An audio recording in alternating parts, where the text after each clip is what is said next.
Bueno, una de las expectativas que hay en torno de esta jornada de toma de posesión de Donald Trump es que firme una o varias órdenes ejecutivas para elevar los aranceles de socios comerciales de Estados Unidos, entre los cuales México pues es el más importante, pero dice The Wall Street Journal que calmantes montes, alicantes pintos, porque de acuerdo con un memorándum que tiene en su poder, Trump habría pedido primero evaluar las relaciones comerciales de Estados Unidos, particularmente con China, y entonces ya después, con base en un estudio de los déficits comerciales del país, tomar la decisión de aplicar aranceles. A partir de que se difundió eso, empezó a bajar el tipo de cambio, que andaba a la hora de arranque del programa como en 20.85 y ya bajó como a 20.40.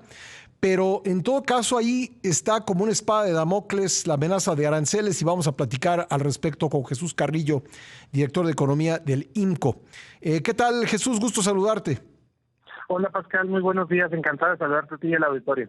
Bueno, pues si cumpliera su amenaza de imponer aranceles del 25%, como dijo muchas veces en campaña, ¿qué podría pasar con las cadenas productivas y la competitividad regional de América del Norte? Mira, Pascal, lo que vemos ahorita, esto que mencionabas del tipo de cambio, es nada más la incertidumbre que refleja o que se refleja a partir de precisamente estos anuncios que cambian, que no sabemos, que sí sabemos, sí, etcétera, ¿no? Entonces, ¿qué es lo que sucede después? Pues que las personas, los inversionistas sobre todo, pues van tomando decisiones de invertir o desinvertir incluso en lo que ya tienen produciendo a lo largo y ancho de los dos países. Entonces, nosotros cuando vemos el comercio que tiene Estados Unidos con la región, con Canadá y México, pues básicamente le aportamos casi 30% de sus importaciones. Uh-huh. Entonces, una parte de esto, pues desde luego se va de los aranceles, se iría a tarifas, a precios, perdón, y pues eso ya de entrada reduce la posibilidad de los consumidores para poder comer o comprar uh-huh. o transportarse, etcétera, para otro tipo de consumo, y por lo tanto eso reduce en general la competitividad de las economías. Pero algo muy importante, Pascal, es que pues una buena parte de nuestras exportaciones, en particular por ahí de, creo que en 2022, México más o menos exportó 37 mil millones de dólares a Estados Unidos solo en bienes intermedios. ¿Qué significa eso? Porque son bienes que se utilizan dentro de otros bienes, que son insumos para otras cosas. Lo hemos visto en las bebidas, lo hemos visto en los electrodomésticos, lo hemos visto particularmente de una manera muy intensa en los automóviles, en los aviones. Y entonces estas cadenas productivas que están integradas, pues a la hora de tener aranceles, entonces si yo mando un tornillo con arancel y luego me mandan una placa con un tornillo con aranceles, pues esos costos se pueden ir montando uno sobre otro y al final, pues los costos de la región, en términos ya globales, pues se van a ver muy afectados y entonces tendríamos una pérdida de competitividad. ¿A qué nos referimos? Pues a que los vehículos producidos en Norteamérica, pues a lo mejor no serían tan competitivos comparados con los de Asia o comparados con los de Europa, porque precisamente dentro de nuestro propio proceso productivo nos estaríamos poniendo el pie. Este sería como el mecanismo y pues en el mediano plazo esto podría llevar a una leve desintegración de la región, ¿no? Es decir, a tener que volver a tener cadenas de valor no tan integradas.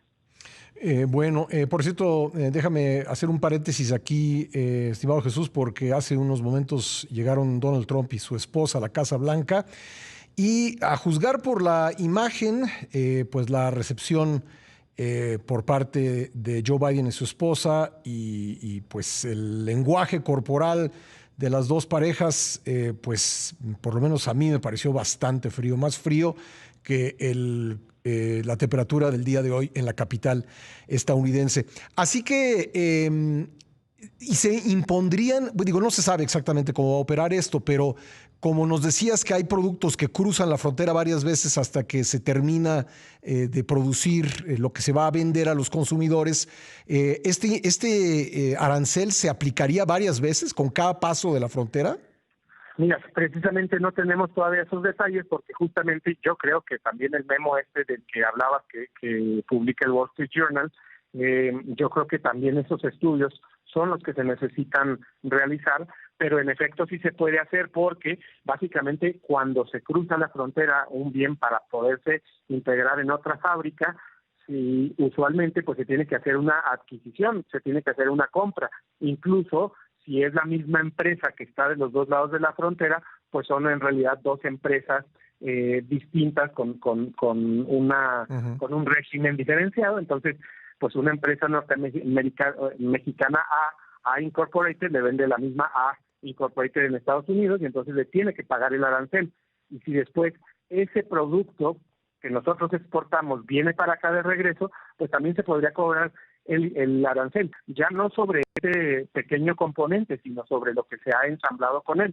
Entonces, sí se podría, pero no sabemos en este momento cómo se pretende hacer. La verdad es que sería difícil además no hacerlo, porque este tornillo del que yo hablaba hipotético, pues no rastrearlo y decir, bueno, no, a ese ya no, porque ya lo cobramos en la primera pasada, estaría muy difícil empezar a determinar cuál es el valor agregado al que sí se le debería de poner un arancel, y además que es lo mismo que tuvimos de problemas en 2018-19 con esta idea de del aluminio y el acero, Sí. Y dónde va realmente puesto el acero y el aluminio mexicano o chino o de donde sea, ¿no?